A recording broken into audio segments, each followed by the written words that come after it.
If you let my daughter go now, that'll be the end of it. You have a 96-hour... What? To never finding her. No. But if you don't, I will look for you. Where is she? I will find you. I will kill you.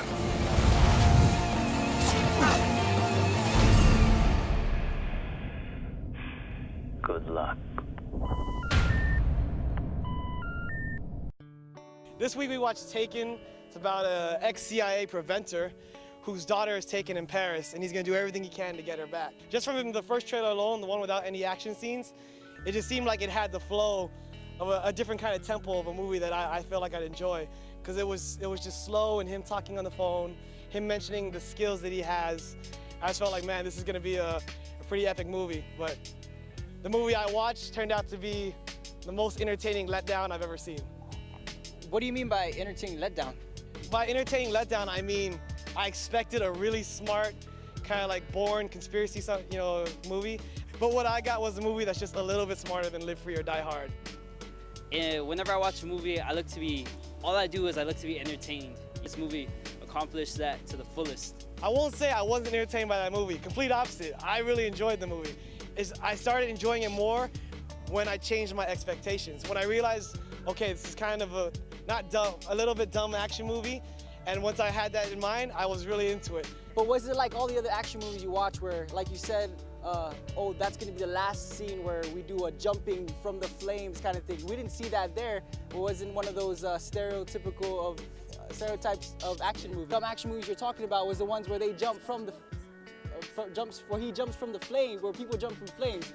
But they only had one big explosion that wouldn't have been big, or what I wouldn't call big. I'm not gonna say it's dumber than Live Free or Die Hard, where there's jumping away from explosion stuff. I'm just saying he gets like really lucky sometimes. He does get lucky, lucky a lot. He luckily finds the next clue to the next step in the puzzle to figure out where his daughter is.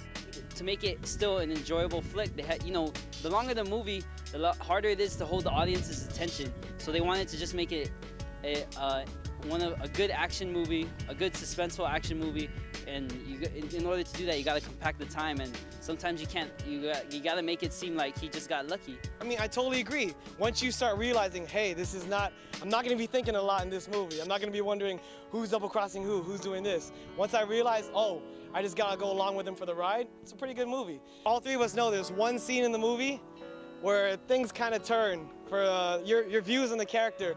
It kind of hinges on that one point of the movie.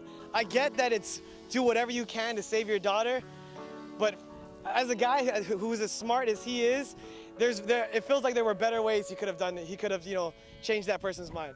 Better ways he could have handled that situation, but I mean, considering the emotional stress that he's under, I think that whole scene is to prove that he's human, that he's not this like Batman kind of guy. That's why I feel like he's totally justified in doing what he did in that one particular scene. Speaking of justifications, I think everyone would agree that everything he did was justifiable. There was no one point in the movie where you're just like, oh man, he shouldn't have done that. Oh man, I feel sorry for the bad guys kind of deal. No. I mean, that point for me, that was justifiable. I think the big reason why you found those actions justifiable just because Liam Neeson plays the character so well. Any other actor played that guy and he played him in a slightly different like tone or twist, it could have just come off sounding way dumber than it actually was. But no, a huge knock against the movie is Maggie Grace's portrayal of Liam Neeson's daughter, because my God, she plays the worst high school girl I've ever seen. Like, apparently what I've learned, that all high school girls are bitchy, all high school girls run everywhere. Every scene she's like, Dad, oh my God, a pony! The stereotypical teenage daughter they used, they probably got that stereotype from like the 70s, the 80s, something back in time, man, because like, Denim jacket? I mean, if girls our age, or not girls our age, if jailbait, if jailbait in our time acted like that now, I'm just gonna go like. What was the genre of this movie again? Suspense thriller. I don't think there was any. I don't think there was any action at all. No action. Just don't know. What do you think? Okay. When you think of action, what do you think of? What do you think of? Just anything with movement, anything with badass movement. I think of martial. I think of hand. Dude, when I think of action, I think of people fighting, car chases, and cliffhanger endings. Yeah. And that's what I got. Yeah. All right? That's what I got. What were you expecting? Death race? Explosions left and right? Guns popping out of the cars? It's a little realistic.